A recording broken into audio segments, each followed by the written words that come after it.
This is Scott Becker with the Private Equity and Business Podcast, the Becker Business Minute Podcast. Today's discussion is about increasingly big investors, well-known investors, saying that we expect a hard landing in the U.S. economy. The latest to say this is Jeff Gundlach. Jeff is sort of known as the bond king today, the leader in bond investing in the world or country. He sort of took that spot, which was held for a long time by PIMCO's lead, William Gross. But Jeff Gundlach is sort of that person today. He recently said in an interview that he expects the U.S. economy to have a hard landing. Now, here's why I think that he may very well be right. We've got these various different forces at play that cause lots of challenges for the U.S. economy. First is you've got the Fed that feels like it needs to keep on fighting inflation, and many of us agree with that. Inflation is down from about 8.5% to 6.5%, but nowhere near the target range of 2 to 3%. So the Fed keeps on fighting inflation, and its tool for doing that is raising interest rates. So as its rates go up from 2%, 3%, 4% to now about 5% at the Fed funds rate, and it's not ready to stop yet, that you see sort of that what that means in the real world is increased cost of borrowing for both the U.S., for consumers, and for businesses. So you're seeing some signs of challenges. Consumers have enormous credit card debt, the highest they've ever had. That's not even to mention the amount of home equity debt and other debt that they have.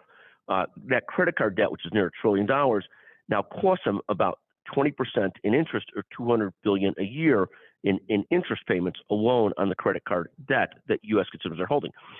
Companies are now paying twice what they were paying a year or two ago for borrowing costs. So if you're a private equity sponsored company, a couple of years ago, you could have borrowed at 5, 6, 7%. Now your borrowing costs are 10, 11, 12%. And this makes cash flow a lot tighter and a lot more concerning and a lot closer to busting debt covenants with your investors. The U.S. government, it's really the same story. The debt at the U.S. government has gone up from 23 trillion to 31 trillion over the last 3 to 4 years, which is an enormous amount. That's an amount that when interest rates are very low, you could sort of live with. When interest rates go back to historically normal numbers or higher, this becomes very daunting for the U.S. So the U.S. consumers and businesses face a daunting problem in sort of higher borrowing costs. At the same time, we're still seeing elevated inflation. And you might say, why are we seeing elevated inflation? One of the reasons you're still seeing elevated inflation, there's at least 2 or 3 different reasons. One is the federal government continues to run deficit spending.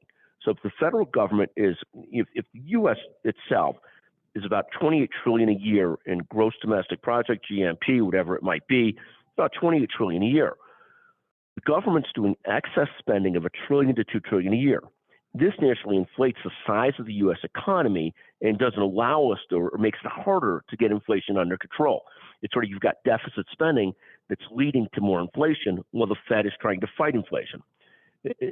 Next, you've got the situation where the workforce is still very tight, labor market's very tight, and there are tons of concerns that at the end of the day, American worker productivity or world worker productivity is not what it was pre-pandemic. This also means you're paying more to get the same amount of work done.